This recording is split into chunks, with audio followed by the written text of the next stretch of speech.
And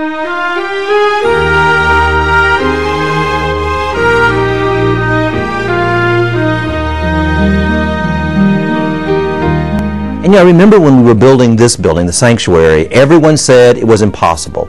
And we became the general contractor, we became the designer, we became the bank, we financed it ourselves. We did this ourselves. And so when we began construction, they wanted to put up a fence around this whole property to keep people out. And I insisted that we not, because I wanted the people to come every single day and to walk on the grounds and to pray for this place that would rise here, and for this to be holy ground. So long before we moved into this building, this space became our holy ground. And on the Sunday that we dedicated it, it was the most moving moment, one of the most moving moments of my life. It was one time in this place where I sensed the presence of God so powerfully, I could hardly stand up. It was an amazing experience. It's the kind of experience that I want us to have as we move into the new chapel. I want it to be a place where people go there to pray. And the minute they walk into the space, they're drawn to this spirit of prayer and put in this place of peace. I want that to be our new holy ground. Well, the actual construction of the chapel will be similar, of course, to the construction of the ultimate cathedral. The walls warp and lean and do the kinds of things that walls are not supposed to do. I'm not sure anybody gets it until they actually experience the space itself.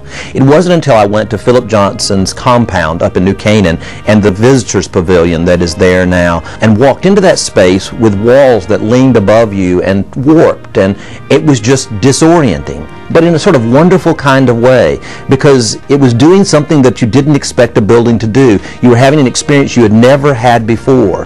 And I think the purpose of church and the purpose of this chapel is to disorient us from the way we've always thought about life and reorient us, to disorient us from our divisions and our anger and our warmongering, and reorient us towards peace and grace and living together as the people of God. So the building itself, I hope, will both disorient and reorient the people of God in this place. What a wonderful thing in the 21st century for groups to come together from different faiths and learn to live together and model how faith ought to bring us together rather than cause us to pull apart and to declare war and jihad against one another. So the Peace Chapel, I hope, will be a symbol of that reorientation of our entire life and culture toward the message of the Prince of Peace, Jesus Christ.